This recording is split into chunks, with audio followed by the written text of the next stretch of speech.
सोबोदेरो खां ख़बर शामिल कयूं था। ज़हूर हुसैन जामड़ो जी रिपोर्ट मुताबिक़ सोबोदेरो लॻ यूसी पीर हयात जे मुख़्तलिफ़ ॻोठनि ॻोठ परियल कलोड़ो, ॻोठ फोटो लायल, ॻोठ बचल मला, ॻोठ ज़वार फ़कीर मोहम्मद कलोड़ो, ॻोठ बागली तुनिया, ॻोठ अब्दुल करीम कलोड़ो, ॻोठ पीर हयात शाह, ॻोठ सिराई जान मोहम्मद, ॻोठ टिमो जे वॾे तादाद में रहवासियुनि नज़ीर कलोड़ो, जलाल कलोड़ो, उर्स सियाल परियल शेख ख़ैर मोहम्मद कलोड़ो, नसीम मला ऐं ॿियनि ॻोठाणनि टे मुंहुं पीर हयात शाह रोड ते टायरनि खे बायूं ॾेई एहतजाज कयो। ॻोठाणनि चयो त असां पीपीए जा वोटर आहियूं, पर असांखे हर दौर खां नज़रअंदाज़ कयो वञे थो। असांजा ॻोठ बुनियादी सहूलियतुनि खां महरूम आहिनि। असांजे ॻोठनि में तालीम, रोड, रस्तनि, गैस, बिजली, ड्रेनेज, सिहत जूं सहूलियतूं न आहिनि। टिमो खां निकिरंदड़ रोड जेको पीर हयात नओं ॻोठ अगड़ा ऐं लाड़काणो जे रोडनि सां मिले थो, उहो रोड गुज़िरियल 15 सालनि खां न ठही सघियो आहे। रोड ते पथर विछाए ठेकेदार फरार थी वियो, पैसा हड़प थी विया। ठेकेदार चवे थो उतां जे बाअसर माण्हुनि कमीशन वठी खाधी रोड ठहण न ॾिनो। रस्ते जी सहूलियत न हुजण सबबि असां मुख़्तलिफ़ परेशानियुनि खे मुंहुं ॾियण ते मजबूर आहियूं।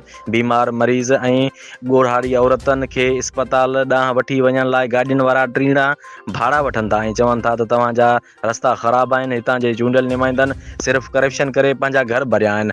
असां ॻोठाणनि खे के बि बुनियादी सहूलियतूं न ॾिनियूं आहिनि। असां पीपी चेयरमैन आसिफ अली ज़रदारी, बिलावल भुट्टो ज़रदारी, वज़ीर आला सिंध फरियाल टालपुर खे अपील था करियूं त असां ग़रीब ॻोठाणनि खे बुनियादी सहूलियतूं ॾेई हितां जे चूंडियल नुमाइंदनि जी करप्शन ऐं सालनि खां रोलड़े जो शिकार रोड ठाराए सफ़री सहूलियतूं ॾियारियूं वञनि।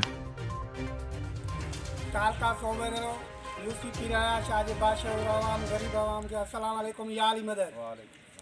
जीअं त ही अर्ज़ु आहे MNNPN खे त ही 2010 खां वठी जेको रोड नओं पठाण खां टिमोर ताईं ख़राबु आहे।